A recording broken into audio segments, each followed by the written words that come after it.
വാക്കും പ്രവൃത്തിയും കൂട്ടിയോജിപ്പിച്ച എക്കാലത്തെയും ഏറ്റവും വലിയ കേരളത്തിലെ കമ്മ്യൂണിസ്റ്റുകാരൻ വി.എസ്. അച്യുതാനന്ദന് കേരളം വിട നൽകുന്ന കാഴ്ചയാണ് പ്രേക്ഷകർ ഇപ്പോൾ കാണുന്നത്. പ്രിയപ്പെട്ടവരെ, ആയിരക്കണക്കിന് ആളുകളാണ് തിരുവനന്തപുരത്ത് AK സെൻറ്ററിലേക്ക് ഒഴുകിയെത്തിക്കൊണ്ടിരിക്കുന്നത്. ഇതിൽ സമൂഹത്തിൻ്റെ വിവിധ മേഖലയിലുള്ള ആളുകളുണ്ട്, പൊതുപ്രവർത്തകരുണ്ട്, നേതാക്കന്മാരുണ്ട്. എല്ലാവർക്കും വി.എസിനെ കുറിച്ച് പറയാൻ ഒരേ വാക്കുകൾ മാത്രം. ജീവിതം മുഴുവൻ ആദർശത്തിന് വേണ്ടി ഒഴിഞ്ഞുവെച്ച ജീവിതമായിരുന്നു വി.എസ്. അച്യുതാനന്ദൻ്റേത്. വി.എസ്. എന്ന് പറഞ്ഞാൽ തത്വദീക്ഷ ലംഘിക്കാത്ത സമരനായകൻ എന്ന് വേണമെങ്കിൽ നമുക്ക് പറയാം.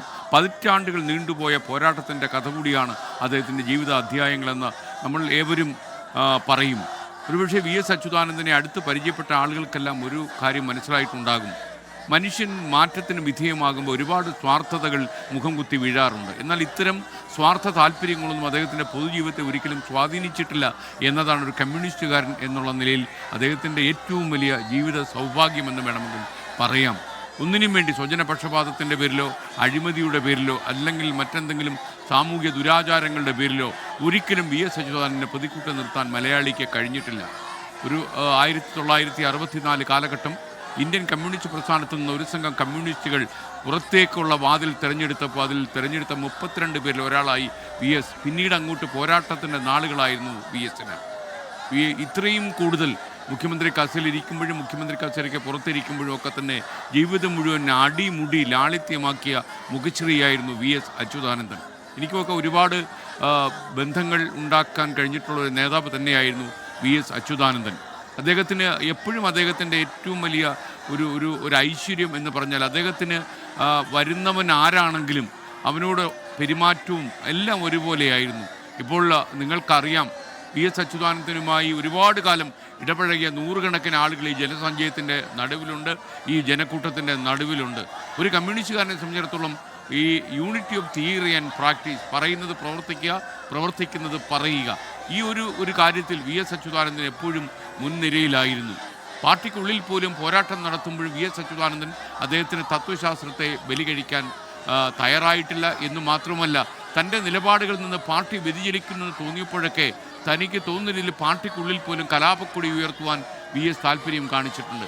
ചേതനയേറ്റ ശരീരമായി താൻ ഒരുപാട് കാലം പ്രവർത്തിച്ച അതേ AK സെൻറ്ററിൻ്റെ ഉള്ളിൽ കിടക്കുമ്പോൾ വി.എസ്. ബാക്കി വെച്ചു പോകുന്ന കുറേ അധ്യായങ്ങളുണ്ട്.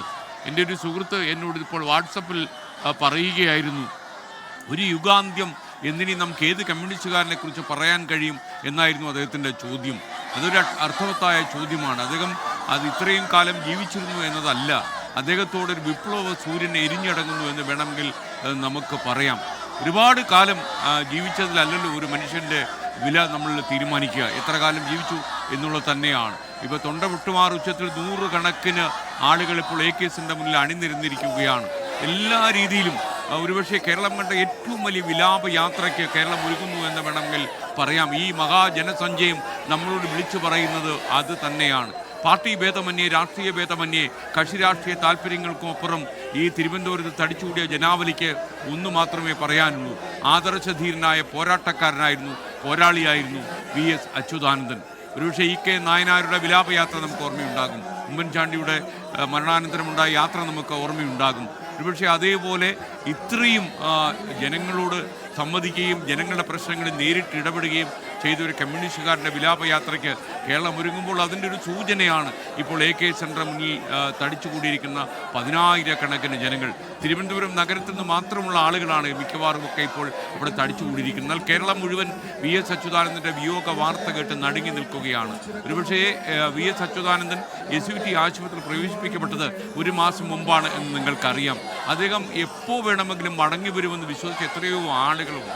അദ്ദേഹം വെന്റിലേറ്ററിൻ്റെ സഹായത്താലാണ് SUT ആശുപത്രിയിൽ കിടക്കുന്നത് എന്നറിയാമായിരുന്ന പരിണതപ്രജ്ഞരായ ബുദ്ധിവൈവുള്ള ആളുകൾ പോലും ഇത് വി.എസ്. ആണ്, അതുകൊണ്ട് തന്നെ ചിലപ്പോൾ അദ്ദേഹം ജീവിതത്തിലേക്ക് തിരിച്ചു കയറി വരും എന്ന് പറഞ്ഞവരുണ്ട്. അങ്ങനെ ആഗ്രഹിച്ച അനേകായിരങ്ങളുണ്ട്. ഒരുപക്ഷെ ഇവർക്കൊന്നും ഇന്ന് ഈ രാത്രി അവസാനിക്കുന്നില്ല.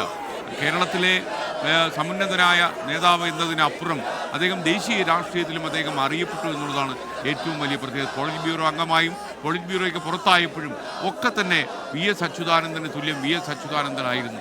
കേരള ചരിത്രത്തിൽ ആദ്യമായിട്ടാണ് ഒരു കമ്മ്യൂണിസ്റ്റ് നേതാവിനെ തെരഞ്ഞെടുപ്പിൽ നിന്ന് ഒഴിവാക്കാൻ പാർട്ടിയിലെ ചിലർ ശ്രമിച്ചപ്പോൾ അദ്ദേഹത്തിനെ തെരഞ്ഞെടുപ്പിലേക്ക് കൊണ്ടുവരേണ്ട സാമൂഹിക സാഹചര്യം സമ്മർദ്ദം കൊണ്ട് ജനങ്ങൾ തെരുവിലിറക്കി ഉണ്ടാക്കിയതും വി.എസ്. അച്യുതാനന്ദൻ്റെ ഒളിമങ്ങാത്ത ജീവിത കഥയിലെ പ്രധാനപ്പെട്ട ഒരു അധ്യായമാണ് എന്ന് നമുക്കറിയാം. ഒരുപക്ഷെ ഇനിയുള്ളൊരു കാലത്ത് അങ്ങനെ ഒരു നേതാവിന് ഉദയമുണ്ടാകുമോ കേരളത്തിൽ എന്ന് പോലും നമുക്ക് സംശയിക്കണം. കാരണം ജനമനസ്സുകളിൽ ആളുന്ന കനലുമായിട്ടായിരുന്നു വി എസ് അച്യുതാനന്ദൻ എന്നും ജീവിച്ചിട്ടുള്ളത്.